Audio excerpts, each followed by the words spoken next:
बिस्मिल्लाहिर्रहमानिर्रहीम। अस्सलाम वालेकुम। आज मैं बनाऊंगी भुना हुआ गोश्त। भुना हुआ गोश्त बनाने के लिए चाहिए गोश्त, दही, टमाटर, अदरक, प्याज, लहसुन, ऑयल,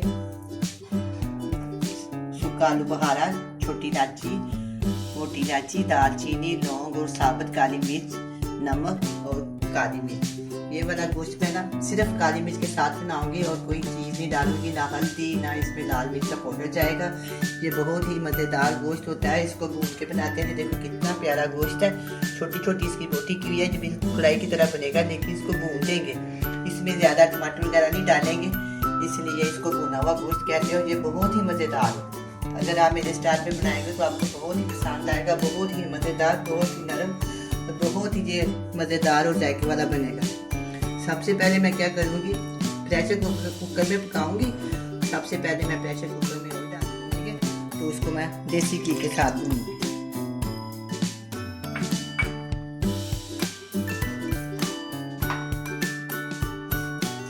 ये 2 किलो है। आप चाहे तो 1 किलो का बना सकते हैं। ये 2 किलो है। ये बहुत छोटी छोटी बहुत प्यारी सी मैंने बोटी बनाई हुई है।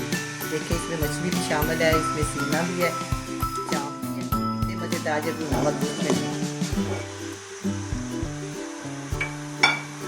आप इसके अंदर मेरा चमचा डालती हूँ। अब ये गर्म हो जाएगा, पकना शुरू हो जाएगा। उतनी देर तक हम मसाले तैयार।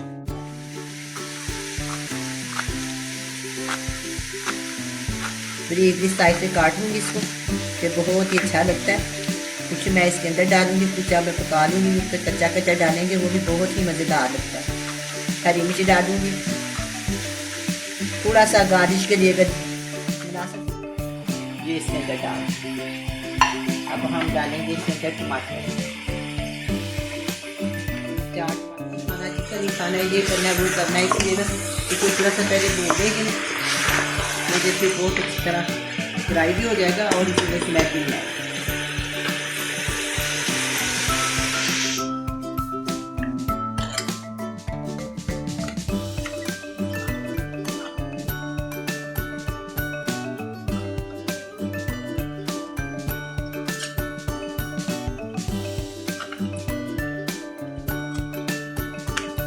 मैंने कहा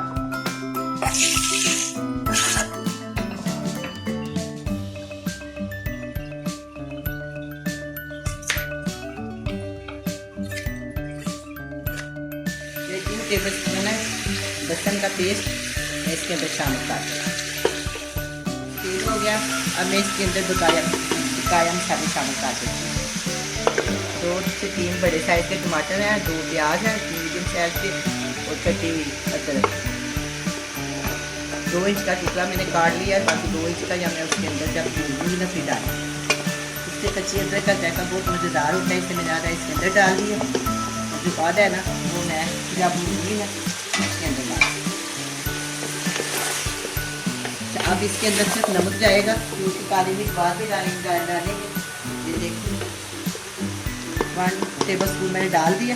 बाद में टेस्ट के मुताबिक डालूंगी जितना डालना। आलू बुखारे लिए हैं 2 से 3 टेबल स्पून का मैं डाल दूँगी सोया सॉस।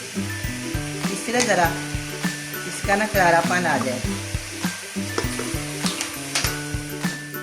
देखिए ना 1 पाव के करीब दही इसके अंदर शामिल कर दूँगी, लेकिन ये ज़्यादा है, मैंने 1 पाव डाल दी। अच्छी तरह इसकी फूटी ख़त्म कर देनी चाहिए। जब इसको बर्तन में डालें, कुकर में डालें या फ्राई पैन में डालें, इसका चम्मच हिलाती जाए, चमचा नहीं रोकना, वरना इसकी फूटी दोबारा बन जाए।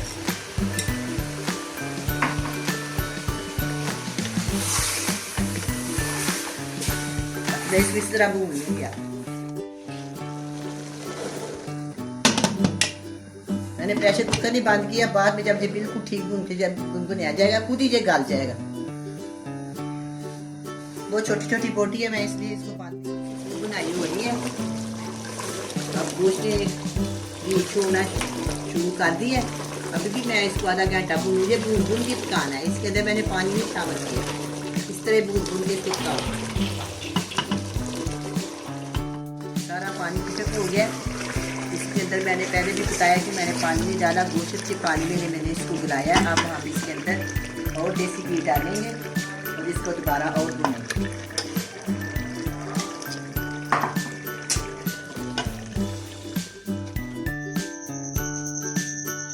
हाफ टी स्पून काली मिर्च का पाउडर इसके अंदर डालूंगी और मैं अब इसको डिश आउट कर, इसको मिक्स कर देंगे, इसको डिश आउट कर।